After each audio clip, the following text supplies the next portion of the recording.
On va y aller avec vous, Pierre Dinan. Mon première question adresse à vous, l'économiste, le comptable que vous êtes. Nous finissons beaucoup commentaires par rapport à ce budget. Intéressant, bonnes mesures, bonnes intentions, excellent même la note du Premier ministre. Ou en tant qu'économiste, nous connaissons très bien le budget, c'est un exercice comptable, mais dans le contexte mauricien, il y a au-delà de ça, parce qu'il y a l'aspect politique. Peut-être réconciliation aussi les indicateurs économiques, mais où en tant qu'économiste, comment on juge le budget? Il n'est pas seulement un exercice comptable, il est aussi un exercice qui devrait montrer nous qui bonne stratégie qui peut adopter. Et en fait, dans ce budget-là, le ministre annonce nous 10 stratégies. Et là-dedans, la plupart de ces stratégies-là, c'est en vue, comment définir lui-même, une nouvelle ère de développement. On dirait un nouveau modèle qui peut venir, ça qui est à nous. Et ensuite, on a 2-3 stratégies, effectivement, sur le social. Et c'est une stratégie sur le social là qui fait beaucoup de bruit parce que c'est une chose qui frappe les personnes. Bon, on a discuté ça sûrement tout à l'heure. Mais par rapport aux stratégies de l'économie, du développement, là, il y a des propositions, il y a même un ou deux projets qui sont annoncés. Il y a surtout beaucoup de travail aussi sur l'infrastructure. Tout ça là, moi, on a tendance pour dire, tout ce qui est fin de dire là, il y a dans la bonne direction même. Mais il faudrait nous connaître là, c'est pas nous pour réellement nous pour prendre ça la voie là. La voie est ouverte, il est ouvert pour nous, mais nous pas stop là. C'est le commencement. Is in the eating, comment le dire? Oui, exactement. Patricia, donc avec nous, l'accent film mettait le social et la lutte contre la pauvreté, l'extrême pauvreté, dans le sentiment qu'il y a une ONG, il reste un peu aux autres fins par rapport à cette mesure-là, comment Pierre Dinan, tu peux dire, donc beaucoup sur le social, mais peut-être pas assez pour eux qui touchent l'ensemble même des familles pauvres. Alors bonsoir à tous. Et c'est vrai qu'il y a une mesure qui est annoncée par rapport à la pauvreté, surtout sa allocation de subsistance là, il paraît quelque chose de très bien. Et comment nous dire encore, il passe de 6 200 à 9 250. Alors oui, mais dépendant des familles, dépendant de la taille des familles. D'ailleurs, sa principe là même, déjà, c'est une très bonne chose dans le sens qu'avant, qu'il y ait une famille 4 dimoun, 5 dimoun, 6 dimoun, tout dimoun, qui, comment dire, loger à la même enseigne, qui a le même service. Mais, mon pensée, une mesure pour alléger la pauvreté et pour surtout éradiquer comment le gouvernement a envie de faire, il n'est pas suffit loin de seule mesure, loin de seule manière de faire. Et il y a une allocation, oui, qui peut, comment dire, aider bandimoun de la fin, mais je pense que cette mesure-là, il bien accompagner d'autres choses. Par exemple, premièrement, l'accompagnement, parce qu'il y a un cash qui peut gagner au niveau de l'éducation, il y a une mesure qui est annoncée par rapport au logement, plus à l'allocation de subsistance là lui-même.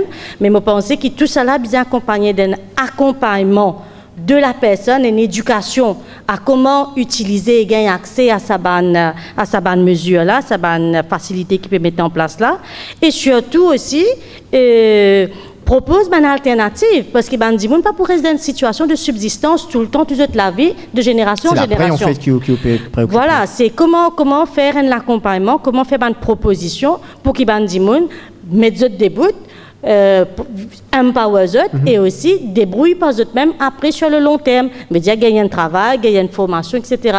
Tout ça là, vis-à-vis ensemble et avec. Nous avons l'occasion de revenir là peut-être.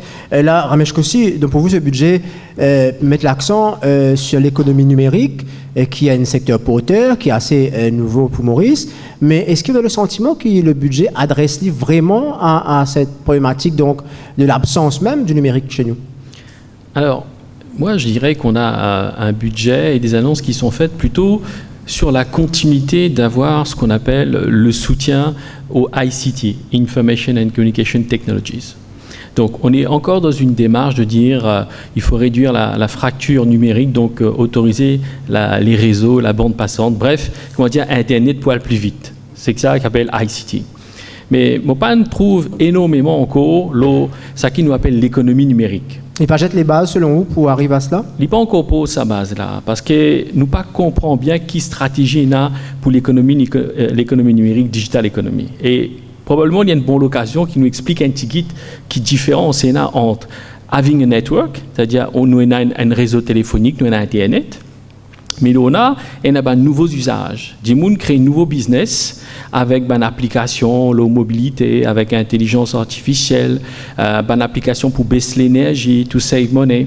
Bref, toute une application, tout ce monde de développement, nous besoin de nouvelles compétences, nouvel axe de recherche. Bref, c'est tout ça qui crée l'économie numérique, tout ça, un nouveau business model là. Et là, je besoin de dire franchement qu'il y a encore une marge de progrès qui reste à accomplir. Peut-être Christian Lund, ou le cadre légal, le framework, comment nous dire, est-ce que vous pensez qu'il y a une allie pour capable arriver à ce qui ramène pédia? C'est ça. Ou qui vient dans l'ICTA? Exactement, c'est là, juste pour reprendre un peu ce qui ramène pédia. Nous faisons tant de discours au niveau de l'économie numérique, mais il paraît que les mesures qui viennent annoncer, c'est plus pour aller vers une société de l'information. Qui veut dire, c'est comme si bridge digital divide, comme on peut dire. Donc, et c'est là que nous peut trouver bon. Nous avons un cadre légal qui existait aujourd'hui purement au niveau de ICT, au niveau de broadcasting, au niveau de data protection, tout ça. Mais toujours est-il que si nous avons envie de créer une économie numérique, peut-être pour parler un petit peu pour les économistes, quand nous causons une économie numérique, nous définissons comme une économie qui à la base de ce qu'on appelle zero marginal cost. Parce que normalement, dans l'économie, pour être un peu technique, nous disons comme ça que n'importe quelle société, quelle firme, pour les produire d'une façon optimale quand ce coût marginal égale son revenu marginal. Mais l'économie numérique est dans le potentiel, dans son extrême, pour capable optimiser le coût de la production, pour y vraiment faire le coût presque à zéro. Et très souvent, quand nous pécons dans le plus grand sens du mot de l'économie numérique, nous pas cause de les producteurs ni les consommateurs. Et la nouvelle terminologie, c'est les prosommateurs. Ce qui veut dire, c'est que les personnes nous produire et nous consommer en même temps. Donc, c'est un peu ce que Ramesh vient de dire. Donc, ça, c'est un peu l'extrême même de l'économie numérique. Et donc, nous sommes capables de stimuler ça niveau de pensée, sa culture à Maurice. Et justement, Pierre Dinan, dans tout ce débat de développer d'autres secteurs, nous trouvons qu'à un moment donné, l'économie n'a pas essoufflé. Il était question de trouver d'autres secteurs porteurs pour faire développer le pays, surtout faire grimper la croissance. Donc, beaucoup peuvent dire que la relance qui est annoncée, il ne se trouve pas dans ces mesures qui sont annoncées. Mais ce qui me retenir de ce que mes deux collègues racontent nous sur le côté numérique, on entend le mot recherche. Et là, c'est le chiffre qui m'a payé sur ma fin que ce budget-là. On a dit, besoin d'innovation, besoin de la recherche, tout ça. Mais il y a des dépenses qui peut prévoir dans un programme des dépenses du gouvernement. On trouve 100 millions de roupies pour le Mauritius Research Council, les 5 ans. On ne pas trouver ça beaucoup. Mais quoi, nous mettre une mentalité, pas seulement l'argent, mais une mentalité de recherche dans le pays, au secteur public, au secteur privé également. C'est une difficulté qu'il y en a ici. Le ministre parle d'innovation, tout ça il est intéressant même comme idée, comme stratégie, mais il faudrait maintenant qu'il nous mette la chair au-dessus sur les os non, pour que réellement nous ça arrive à l'innovation là, des nouveaux projets et qui peuvent faire nous avancer. La question de recherche, dans tous les secteurs, avec les nouveaux secteurs, comme aussi dans la question de la pauvreté, côté ban chiffre souvent pas tali, un chiffre ministère donné, un chiffre qui ONG donné, un chiffre qui bureau statistique donné. Là, Patricia, vous pensez qu'il y a des chiffres qui viennent citer dans le budget au nombre de familles qui vivent dans l'extrême pauvreté, justement. Est-ce qu'il y a un travail peut-être plus approfondi à faire? Nous connaissons un registre qui peut compiler par rapport à tout cela. Est-ce qu'ils ont dit, ce chiffre-là reflète la réalité, qu'on peut dire 8000 familles qui sont dans acute poverty? Alors, effectivement, la question de recherche, c'est l'enfant pauvre, même au niveau de l'ONG, pour nous capables, comment dire, tackle le problème. Quand nous avons cause, il y a seulement 8000 familles qui viennent enregistrer au niveau de sa registre social là, SRM. Beaucoup de gens passent là pour demander qui était sa registre social là. Peut-être on a l'impression qu'ils ne pas suivre l'actualité pour connaître qui était ça. Et moi, je fais référence à un dernier rapport statistique Mauritius qui t'a donné le household budget, qui date de 2012 et qui à l'époque, tu peux dire, nous, il y a 12 000 familles qui tu peux gagner 5 000 roupies par mois. Et plus que 26 000 familles en 2012, si tu peux gagner 7 000 roupies par mois. Déjà, si nous mettons ça des chiffres-là ensemble, qui fait à peu près 11% de la population, c'est 39 000 familles. Alors, ce qu'ils ont dit, nous payons, c'est 8 000 familles qui sont enregistrées au niveau SARM, qui sont éligibles pour sa proposition d'aide de subsistance. C'est le manque de visibilité par rapport à ça qui fait qu'il n'y a pas du monde qui finit inscrit. Alors, moi, je pense que c'est un manque de communication. Et aussi, peut-être quand il peut faire sa recensement-là, pas de communique comment bizarre, et m'a dit, pas d'informer, pas de connaître dans quel sens tu peux faire aussi ça registre-là. Et moi, je gagne aussi l'information qui certains disent, fait une refoulée aussi quand je t'ai fait enregistrer. Par exemple, nous connaissons que la pauvreté est beaucoup féminisée, parce qu'il y a beaucoup de female-headed family, comment nous dire, de femmes qui sont responsables de la case, de mères célibataires, de veuves, etc. Et quand ça, dit là, qui est même premier, comment dire, qui peut subir sa coup de la pauvreté extrême, là, je vais l'enregistrer, il dit, je vais le conjoint, le papas enfants là, etc. Alors, qui veut dire que ça va un chiffre qui peut annoncer là, effectivement, il ne pas reflète la réalité. Une question avant de me la pose. Le ministre des Finances ambitionne d'éradiquer l'extrême pauvreté. Donc, avec ces mesures annoncées, est-ce que vous pensez nous aller dans cette direction-là? Alors, comment on dit, avec les mesures qui sont annoncées, pareil, ce sont des annonces, nous avons arrêté dans quelle manière ils peuvent implémenter.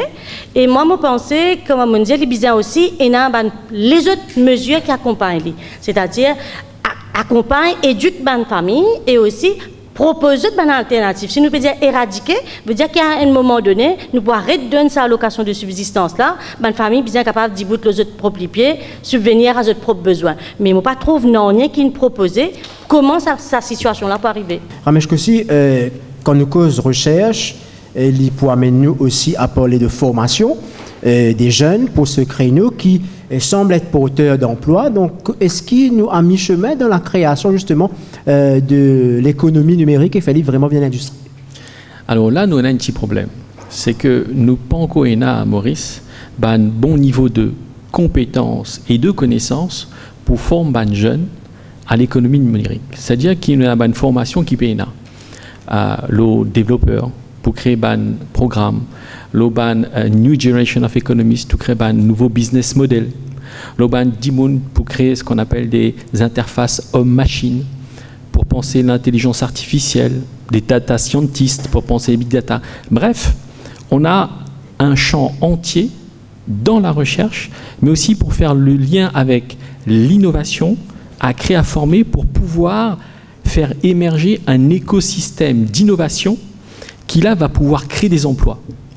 Donc, je me pose des questions parce que fondamentalement, certaines mesures sont annoncées, mais on a vraiment besoin de personnes, d'acteurs indépendants capables de porter cette nouvelle révolution du numérique. Alors pourquoi faut le faire? Et là, c'est vraiment un appel à tous les acteurs, les institutions mauriciennes, les grandes entreprises. Si on ne le fait pas, ce que nous apprend l'économie numérique dans le monde entier, c'est qu'on peut être disrupté. Qu'est-ce que ça veut dire disrupter, disruption? Ça veut dire que new player, les autres pays venus, les autres prennent au business, les autres prennent en valeur, les autres développent. Nous appelons ça l'ubérisation du monde.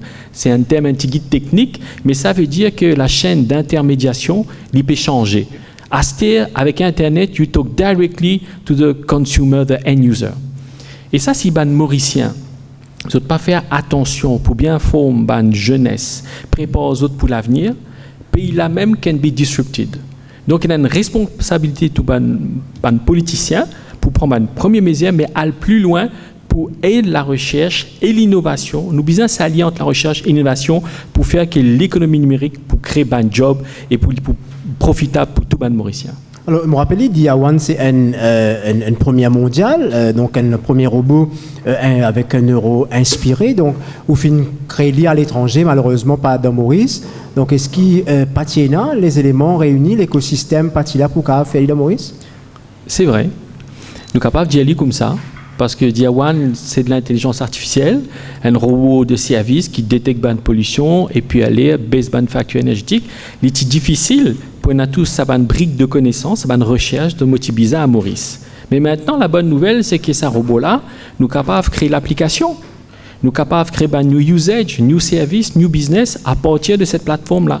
Qui ça veut dire? Ça veut dire que Maurice est capable de créer un service pour le monde entier. Nous devons un monde global. Et avec l'économie numérique, à partir de Maurice, dans le bureau, dans le garage, ou capable de créer un produit, un logiciel pour le monde entier. Ça veut dire qu'avec Diawan, un Mauricien est capable de créer aussi des valeurs avec l'économie numérique. Donc, il y a place encore pour ces productions? Il y a une grande place. Tout ça peut commencer, nous appelons ça Emerging Industries. L'histoire là peut commencer, et Maurice, Mokor, il y en a une jolie latou avec Diawan et avec d'autres innovateurs mauriciens. Mais bien, aide ça, un nouveau entrepreneur là, bien stimuler cet écosystème-là, mais qui dit moun pour les autres? Pense ça. Est-ce qu'il nous y a un entrepreneur à Maurice? We have all business, et nous pouvons nourrir aussi ça va all business là. Mais nous besoin de moun pour former ça un jeune entrepreneur là, et pas un old thinking. We need young guy, des moun qui créent un nouveau modèle de disruption, mais aussi qui créent un nouveau l'énergie, parce que l'économie numérique c'est aussi ça. C'est l'avenir de la jeunesse et l'avenir des jeunes Mauriciens. Krishnaulen, donc les conditions, les bases ne sont pas encore jetées, si nous comprenons, à la lumière de ce qui fait une discussion de plateau, mais qui, peut-être prochaine étape qui nous besoin faire justement pour créer les conditions. Bon, disons que le point de départ, c'est qu'il faut dire, c'est qu'il nous besoin dans l'instrument, l'instrument légal. Et par ça, ce qu'il peut dire, c'est qu'il, nous prenons l'exemple, c'est que l'Angleterre fait faire. Il a envie d'adopter l'économie numérique. En 2010, il fait un texte de loi, Digital Economy Act. Et dedans, les fins comme si décrire les responsabilités de toutes les parties prenantes. Et surtout le régulateur de télécom, Ofcom, qui finit beaucoup de responsabilités. Entre autres, c'était l'Ofcom qui est l'administrateur de cet écosystème qui nous trouvait aujourd'hui. Mais ça, pas fini fait du jour au lendemain.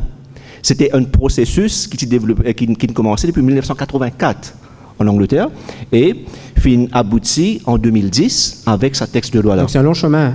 Un long chemin, voilà, c'est un processus, c'est pas un produit.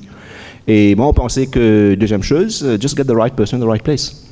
Pierre Dinan, donc, Zodi, ce secteur, comme tant d'autres émergents, capable d'être un vivier pour l'emploi, pour résorber le chômage, pour aider les jeunes qui peinent un travail. Donc, où vous pensez qu'il nous besoin peut-être là déjà préparer justement cette nouvelle génération? Certainement, nous avons pour préparer une nouvelle génération à ce monde qui change absolument. Mais il n'y a pas que ça, hein, vous répétez. Également, les autres secteurs, l'agriculture me paraît un lieu où vraiment il faut moderniser, et ainsi de suite, dans le secteur financier aussi. Donc, notre pays, nous sommes un petit pays, mais quand nous besoin faire diverses choses, nous avons besoin de diversifier. Et l'important pour nous, c'est que d'être bon partout. C'est ça l'important. C'est pourquoi nous connaissons, c'est là notre ressource. C'est vraiment le challenge que nous avons devant nous, d'essayer d'être bon partout, mais la formation est essentielle.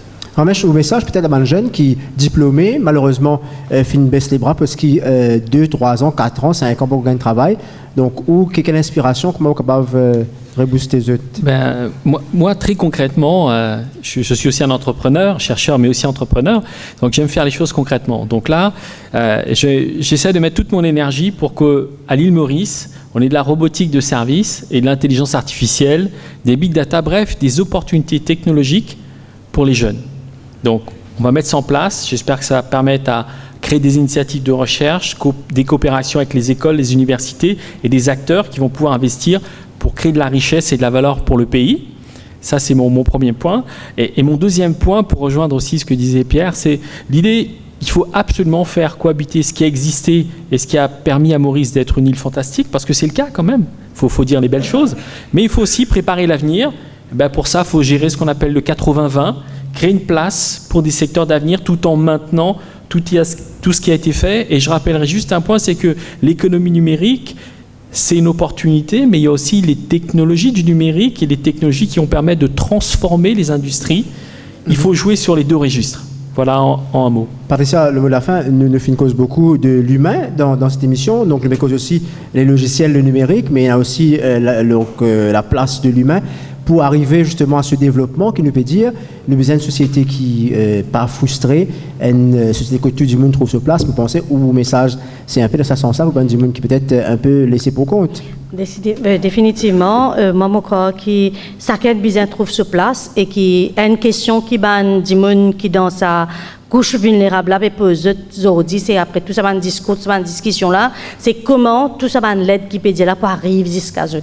Je crois nous tous en attente de voir qui va mécanisme d'implémentation pour nous. C'est tout qui arrive à ceux à qui il est destiné vraiment. Exactement. Et mon grand inquiétude reste justement les seulement 8000 personnes qui ont enregistré sur le registre social. J'ai envie bien qu'il y ait beaucoup plus de communication. Alors, comment ça registre là, faire, qui va un critère pour être là, ça registre là, et qui va personne pas laisser de côté. Donc, ça, c'est le plus important dans tout projet du développement sur le pays. Il faut qu'il n'y ait personne qui laisse de côté.